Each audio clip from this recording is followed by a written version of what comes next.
What Kevin is talking about is paying for fights. Mm-hmm. And let's face it, we're not all made of money. We don't have a money tree, so you have to be frugal, if you will, with Kevin's money.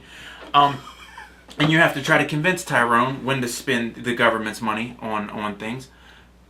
So that leads us to UFC 192, which seems like a perfect opportunity to push Kevin into spending my tax money. So... But I will say this. It's in Houston, Texas. It's in Houston. Which, it's interesting that the fight's in Texas and you don't have one Hispanic fighter pushed toward the top. This would be a great time for, what's his name? The Juliana Pena. Big time. Somebody who has a name power. I'm thinking like Cain Velasquez. She does in the women's bantamweight, yo. Why are you disrespecting female MMA fighters, motherfucker? Female MMA's been around for 3 weeks. Get a grip. Just fucking calm down. Jesus Christ. Anyway, what I'm saying, this would be a perfect fight for Cain Velasquez or one of the big name guys because they're in Texas. Texas is a heavily populated Hispanic community, right. So why not take advantage of it? It's no different than when they actually go to Mexico. Right. But this would be another chance to try to push people in. Like I was sitting, for instance, let's. I'm going to give you an idea of how far the UFC has to come. I'm sitting on the couch last night over my buddy's house and we're watching the LSU game because real football started last night. And he looks at me and goes, "Did UFC have a fight last night?" I was like, "I don't know. You tell me." I was like, "You're the demo they're going after." No. Okay. That's just it. What I'm saying is the UFC is trying to get the average Joe, the guy who doesn't follow this shit, to watch. Mm-hmm. Let me tell you, you don't get him to watch by putting Roy Nelson and Josh Barnett on TV for free. You just don't. Right. When's the last time they had a TV card with serious name power? A free card. You can't get Joe Blow. You want somebody just to be flipping by on a Saturday night and go, "Wait, what's this?"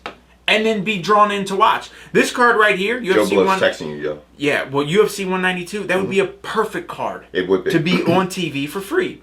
Yeah. No, I agree with you. I mean, he's got to do this because relying on Ronda Rousey, whose next fight's in Australia... I don't know how long... I'm going to cut you off. Ronda Rousey is becoming big as shit. Yeah, she's slowly realizing I can get motherfucking paid I don't need other to places. I can retire from the USC. I'm USC. And the UFC. And the University of Southern California. Oh, she's playing quarterback there. But I can retire from the UFC and I'm paid. I mean, she got a Reebok deal now. She's in a few movies. I'm glad someone's getting paid by Reebok because the fighters sure aren't. Right. $81,000 were dispersed amongst a whole bunch of fighters. They're getting crippled with this sponsorship deal. Not this fight card, but the previous one. Somebody broke it down on our Facebook page. I was just like... Well, let's go to the fucking UFC. And then the reason I say this one has more name power, and put it this way, if I was flipping through on the channels, I'd stop for this. But even that it's not on TV for free $99, Kevin's gonna get this one because his cousin, the Hamburglar, is fighting. Johnny Hendricks is on the card, and Bader and Rashad Evans. But it's like an old card. It's got 3 good, real strong fights, and it's actually got a decent women's bantamweight fight between Jessica Ai and Juliana Pena, and that's where we'll start. I mean, these are 2 upcoming athletes in the UFC. Well, you were high. Didn't Pena win from the house or some shit? Yeah, I was pretty high on her. Yeah, you were. Damn, son. It's good shit. Yeah. Yeah. Okay, she's a Leo. She is a Leo. George's looking at a picture of slobber and shit. Not slobber night, but just straight slobber. But she's coming off of 2 wins. Now, before those 2 wins, she had 2 losses. But before that, she had just rattled them off. Coming into the UFC, she's undefeated. This will be her 3rd fight. So, and she won the Ultimate Fighter, and then she had Performance of the Night. So she's built herself a nice little track record. Right. But the woman she's up against, Jessica Ai, E-Y-E, is... Ooh, yeah. She's had 1 no contest, 2 losses, and a win in the UFC. So I don't think this is going to be a real tough fight. It just seems like, Jessica Ai struggled against the big names, Miesha Tate and Alexis Davis. She did beat Leslie Smith, and then there was a no contest against Sarah Kaufman. So she did go the distance versus Miesha Tate, so I will give her that. And with that, I think she's going to upset Pena. Are you? Do you? Yeah. I'm going to go with Pena. And by upset, I mean, I don't know what the odds are, but I'm going to guess that Pena's favored just because she's 2-0, and she's 2-0, and Jessica Ai are the same odds as Pineda winning the U.S. Open? 200-1? Stop playing. Now, Let's move on to the heavyweight bout. This one's going to be a slobber knocker. This is going to be a slobber knocker. Sean Jordan versus Ruslan Magomedov. You're killing the Japanese. Magomedov. What you doing with the Russians? Madoff. Actually, I don't even think he's a Russian. Oh, yeah, baby. Ruslan Magomedov. That's what I'm going to go with. Ruslan Magomedov. I'm going to go with Sean Jordan. Now, you're high. You're high. What, because of this guy? Yeah. Do you know any of those people he's beat? He beat Tim Sylvia. He beat him in 2000. Not Windows 8, not a touch screen. Don't double tap my screen. That's how I get you to shut up. Damn. Look, see that? You don't understand. I got a 13-inch notebook. Kevin got 18-inch fingers. They look like fucking pads on a golden retriever. He puts one finger on my screen and it's like a blackout. Fucking just had a laptop eclipse. Look. Stop. Tim Sylvia. Look at that shit, George. It's just Can you beat Tim Sylvia? Alright then. I can't beat none of them shits on the card. I can't beat none of them. But look, Tim Sylvia in 2013. Okay, so you're high on Sean Jordan? Who the fuck is Derek Lewis? Is this Sean Jordan? Yeah, that's Sean Jordan's record. Oh no, for real? Yeah. You think I'm making it up? Look. You all really? You have your own. Get your Dick Skinners off my laptop. Dick Skinners. Oh, maybe you got a point. Go ahead. Look at Sean Jordan, because he's fought them all. He lost to Matt Mitrione. Yeah. And Gabriel Gonzaga. Yeah, and Pat Barry. No, he beat Pat Barry. Oh, yeah. Yeah. But he knocks people out, man. Yeah, man, he knocks people out. But, I mean, I'm telling you what. Look at this guy. Tell me. Ruslan. Yes. Let's look what he's done. Everything. He wins by decisions. Lots of them. That means he's got gas. This is what I'm saying. Tim Sylvia. He fought him. Yes. That's what I'm saying. He also beat Rico Rodriguez. See, you were looking at his... Yes, at first. And then I dumped over to Sean Jordan. Right. See, there's two tabs, because in one tab you can have one thing, in another tab you can have the other, and you just click back and forth. I didn't know about that shit. Do you know he's only fought one time in the United States? And it was a decision? Okay. I'm going with Sean Jordan. All right, do that. I'm going with the big Russian. Remember we said this, because I'm going to win. That. Now, I'm going to put that shit on FanDuel. All the shit talking that's happened throughout the years between these two fighters, and we finally get this fight. Rashad Evans and Ryan Bader, man, they've been talking shit for years. Yeah. I mean, talking like two butthurt, like broken up out of a relationship type shit. And this is a good fight. What, Ryan Bader? Please do tell. What, Ryan Bader? All ears. I want to know why this is a good fight. I think it is. I think it's good for. Okay, let me kind of backpedal. No. Stay in your lane and tell me why it's a good fight. I'm staying in my lane. I backpedal. I'm okay. You have to be confident. I'm just and swerving. Strong. I'm swerving. Why? Because I'm black. Because I'm black. Okay, I know. I'm confident and strong. Well, I'm a confident and strong. Loud. I gotta get loud when I'm wrong. And get into your lane a little bit. Okay. Now look, I think that this is a good fight for the third fight on the card. I shouldn't have got too excited and shit. But I should explain that. I feel like, now if this was a headliner, I would be bitching like shit and saying, oh, it's just fucked up. But the fact that Ryan Bader and Rashad Evans are fighting with two other fights, coming after that, I think that's pretty decent. When's the last time Rashad Evans had a fight? When's the last time Rashad Evans had a fight? When Kennedy got assassinated. He fought Chael Sonnen November of 2013. Oh my God, that's almost 2 years. I wonder how good he is now. Anyway, I'm going to go with Rashad Evans. Because I'm going to tell you what, Rashad Evans is, if you really think about it, he's a great fighter.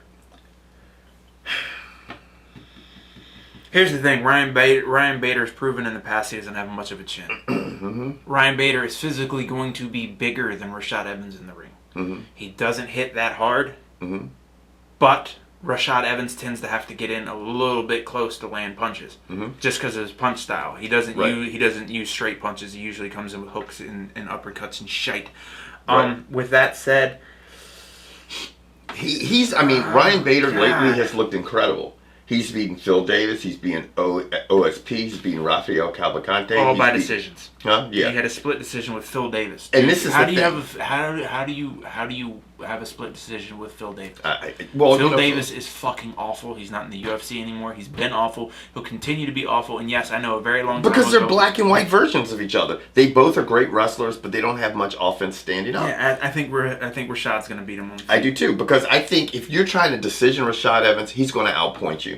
You know, and he's a good wrestler. And he's a decent wrestler. Now, if he can take Rashad Evans down, but I just think Evans is too slippery. I think he won't be able to take him down. If he does take him down, he'll get out. He'll fucking tag him and stuff like this, and maybe get him in trouble. I think it's over in the second. I think Rashad wins in the second round. Right. Whose record are you looking at right now? Johnny Hendricks. Oh, okay. Because that leads us to the next fight. Brothers of Jimi Hendrix. Motherfucking Woodley. LSD. Tyron Woodley was catapulting himself right through the UFC. Catapulting, huh? Yep. He beat Josh Koscheck, beat Carlos Condit, and then lost to Rory McDonald. In a decision. Then came back, knocked out the Dong, and then beat Kevin Gustafsson, which is who's been on a tear. Not really, because he missed weight. He's been tearing through everyone's kitchen. Or as you would say, what is it? World beater? Well, possibly. There's another W word I could put in front of that you and your community would have a better semblance of, I guess. Well, not semblance. White boy beater? White beater? I was going to say wife, but you guys don't get married, so I got to redact everything I was going to say. Baby mama beater? That's a B, man. I know. I have to. Yeah. Anyway, Tyron Woodley was catapulting himself through the UFC. Yes, and then had 2 stumbles. Jake Shields for 1, and then Rory McDonald for 2. But I mean, the last fight we saw Rory McDonald in was probably fight of the year. Yeah. So that's not a horrible person to lose to, especially when you go the distance. Right. Johnny Hendricks we have not seen in a while. Yeah. Not since March, and before that was December of 2014. So it looks like he's fought more than I thought. We just haven't seen him on a lot of cards. Right. Johnny Hendricks has no gas. Yeah. He has gas, not just like... He has gas in his truck. Right. And his human gas gets him about a round and a half. Does he pass gas? He's got about, what's there, 3, these are 5 minutes rounds? He's got about 7.5 minutes worth of energy. Right. So that's a round and a half for you people doing the math. But he did beat, and then he lost a split decision to the current champion. Yeah. And so if Robbie Lawler, who I'm a big Robbie Lawler fan, is out of the picture, probably Johnny Hendricks. Okay. Wait till you see that on the video. No. Okay. Oh, okay. But Robbie. Oh man, this motherfucker. I was thinking, did George pay this motherfucker to say, fuck it guys, I'm getting out of the UFC for 2 seconds and going into the NFL, right? This guy said, I got the Eagles in the Super Bowl, right? No, this is a regular motherfucker. No, don't cut us off. I got the Eagles in Super Bowl, right? Eagles in the Super Bowl, and Sam Bradford is my comeback player of the year. I was like, what kind of psychedelic drugs have you been taking, motherfucker? In all seriousness. Yeah. If Sam Bradford plays all 16 games, he has to be comeback player of the year, period. If he's throwing INTs, but pick sixes and shit. First off, he's not going to. So you know this for a fact. No, but with that, can we talk about this after the UFC shit? Because you got a lot to say. I know in that head of yours, big ass head of yours. No, I will. I need. We're going to get back to the UFC. Everybody. Look, man. Okay. Tyron Woodley versus Johnny Hendricks. Tyron, if he's going to win this, needs to weather the first round and a half, and then Johnny Hendricks will fall flat on his face trying to throw a punch. It happens all the time. We've seen it time and time again. If Johnny Hendricks hits this. If he hits Tyron Woodley with a hand, Tyron Woodley's going to sleep. Johnny Hendricks is possibly the hardest hitting motherfucker in all of UFC. Right. He throws, his hands they explode on your face. I think kind of like Kevin does on white women's faces. Ah! Just saying. Just saying. What the well, I'm just saying. Here's the other beautiful thing. You might never, ever want me in your house. Because I tend to look around and I notice things. Look, man. And this is what I'm talking about. We all have our spank material. This is what Kevin tugs. Oh, in case you want to know what that was, I married Kate and Ashley Olsen book. Just saying. I'm a fallout, man. Just saying. And where was that? Next to the bathroom with some tissue and some KY. Just saying. Just saying. Anyway, so. Who you got between Johnny Hendricks and Tyron Woodley? I'm going to go with Hendricks. Yeah. Because you know what? Hendricks, people fail to realize how good. I mean, not they don't feel the Royals, but people forget that Johnny Hendricks is an incredible wrestler too, and that's Tyron Woodley's biggest strength. Now he's going up against a guy who arguably is just as good of a wrestler, and like you said, throws bricks. He might find himself in the same position he was. Tyron Woodley might find himself in the same position he was against Nate Marquardt, knocked out. If Tyron Woodley can keep with the head movement, I think he gets out of this. What kind of head movement? Like the head movement that doesn't put his head in the way of his fucking punch. Good point. I think if Tyron Woodley can avoid the giant right hand from Hendricks, he's gonna win this because Hendricks has proven I have no faith in Hendricks to win a fight anymore. Now that takes us to the main event, light heavyweight fight between Daniel Cormier versus Alexander Gustafsson. This is a good fight. I think a lot of people want to see this fight. I think it's a bad matchup for Gustafsson. I just do. Gustafsson's an incredible fighter. He's the guy that I think can beat John Jones if he ever fights again in the UFC. But he just doesn't do good against these really fucking good wrestlers, man, that keep you down. And Daniel Cormier has a knack for taking people down. He's fought big guys, lengthy guys, tall guys in Strikeforce and in the UFC when he's a heavyweight. I think he gets in, he covers himself up, he takes Gustafsson to the ground, and I think it's a wrap. Now, Gustafsson is fucking like a spider monkey, 6'6" or 6'5" or however tall he is. If he can nail him and get him off balance and keep him off balance, then maybe he can win the fight, but I just don't see it happening. I just think Cormier is just too crafty, too good of a wrestler, and I think he's going to take it to the ground. He's not going to fucking stand toe-to-toe with this guy. What do you think? I think Gustafsson has gone back and watched the John Jones blueprint. I think he's studied the fight between John Jones and Daniel Cormier. I think he comes out and executes it perfectly because he's the same size, same strength, same everything as John Jones.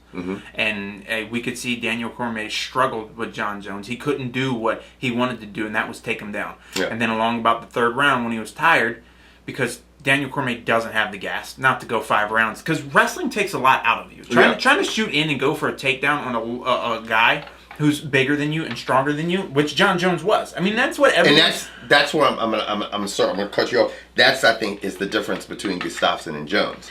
But Gustafsson's had a lot of time to work on takedown defense. Has he had a lot of time to learn how to wrestle like an American wrestler? Because he is nowhere near the wrestler as John Jones. Yeah, but all you need to do is stuff for 2 or 3 takedowns. If Daniel Cormier shoots in for a takedown, what the fuck is that shit, man? It's because of my phone. Huh? It's because of my phone. It's linked through Google. Huh? So when I get a phone call, it shows up in my browser, so I could actually answer. Why you got your little girls calling you on your phone? Dang, man. What? Don't act stunned. I'm telling your girl to get out of my house because you're here. I want her to hurry up and get changed. You got young-ass girls calling you on the phone. Right. When you're as ugly as I am, don't act like Subway's my favorite place to eat. Can we leave it at that? Want a tuna sub? Anyway. Tuna sub? You don't get that? You don't know what that is? Tuna sub? What's tuna sub backwards? So Jerry be saying to, what? Get these little young girls, stop calling you, man. We taping. This is some serious shit. We on TV. Anyway, I got Gustafsson split decision. Gustafsson split decision. Mm-hmm. I got Cormier unanimous. So, and that fight's October 3rd. So that's a ways off. Things could still change. Right. Now. Very good. Okay. Now let's move on